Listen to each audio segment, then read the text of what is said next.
दोस्तों आज की क्लास में हम डिस्कस करेंगे ऑन का प्रयोग, जो कि प्रीपोजिशन का एक बहुत ही इंपॉर्टेंट टॉपिक है। आइए शुरू करते हैं। हेडिंग लिखेंगे यूज ऑफ ऑन। अगर ऑन की बात करें तो डेज एंड डेट से पहले किसी डेज का नेम आता है या किसी डेट्स का नेम आता है तब आप ऑन का यूज करेंगे। इसके बाद यदि स्थान स्पर्श के भाव को, यदि कोई वस्तु किसी दूसरी वस्तु पर रखी हुई है तब आप ऑन का प्रयोग करेंगे।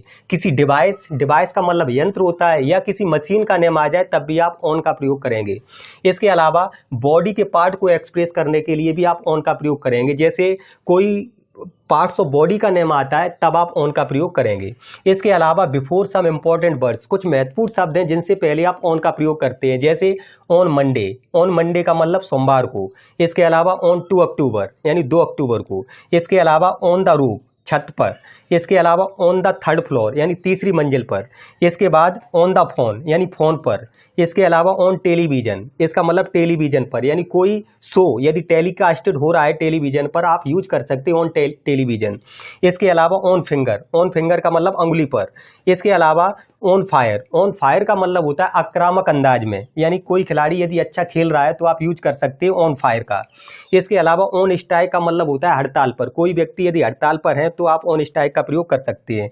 इसके अलावा ऑन लीव का मतलब होता है छुट्टी पर, यदि कोई व्यक्ति छुट्टी पर है तब आप ऑन लीव का प्रयोग कर सकते हैं। इसके अलावा ऑन डिमांड का मतलब होता है मांग पर। इसके अलावा ऑन हॉलीडे का मतलब होता है छुट्टी पर। इसके बाद नेक्स्ट वर्ड है ऑन ए ट्रिप का मतलब होता है यात्रा पर। इसके अलावा ऑन ए जर्नी का मतलब भी यात्रा पर। अब हम देखेंगे सम इंपॉर्टेंट एग्जाम्पल। जैसे फर्स्ट एग्जाम्पल लिखा हुआ है I will meet you on Monday, तो इससे पहले ऑन का प्रयोग होगा, मतलब हो जाएगा मैं आपसे सोमवार को मिलूंगा। किसी डेज का नेम आया इसलिए इसमें हमने ऑन का प्रयोग किया।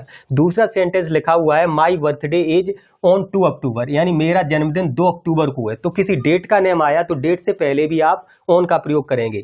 इसके अलावा लिखा हुआ है ही इज द रूफ, यानी ही इज ऑन द रूफ, वह छत पर है, तो छत पर के लिए आप ऑन का प्रयोग करेंगे। इसके अलावा नेक्स्ट सेंटेंस है the book is on the table, यानी किताब मेज पर है। इसके बाद नेक्स्ट एग्जाम्पल है the paper is on my desk, यानी कागज मेरी डेस्क पर है। इसके बाद ही इज ऑन द फोन, वह फोन पर है, फोन पर का मतलब वह फोन पर बात कर रहा है, तब आप यूज करेंगे he is on the phone, वह फोन पर है। इसके अलावा he is solving the sum on calculator, वह कैलकुलेटर पर योग हल कर रहा है, तो इसके लिए कैलकुलेटर के लिए आप ऑन कैलकुलेटर का प्रयोग करेंगे, क्योंकि ये डिवाइस का नेम है, यंत्र का नेम है। इसके अलावा she bears a ring on her finger, तो ऑन का प्रयोग करेंगे, वह अपनी अंगुली में एक अंगूठी पहनती है, तो she bears a ring on her finger, तो पार्ट्स ऑफ बॉडी के लिए ऑन का प्रयोग करते हैं।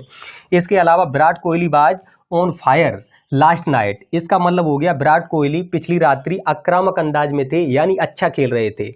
इसके अलावा नेक्स्ट है ही वॉक्स ऑन फुट, तो वह पैदल चलता है, तो पैदल चलने के लिए आप ऑन फुट का यूज करेंगे। इसके अलावा the examination will begin on Wednesday, यानी परीक्षाएं बुधवार से शुरू होंगी, तो आप किसी डेज का नेम आया इसलिए ऑन का प्रयोग किया गया। तो आज की क्लास में हमने डिस्कस किए प्रीपोजिशन यानी ऑन का एक बहुत ही इंपॉर्टेंट यूज। यदि क्लास पसंद आई है तो प्लीज़ वीडियो को लाइक करें, चैनल को सब्सक्राइब करें, अधिक से अधिक शेयर करें। आप सभी का बहुत बहुत धन्यवाद एवं आभार।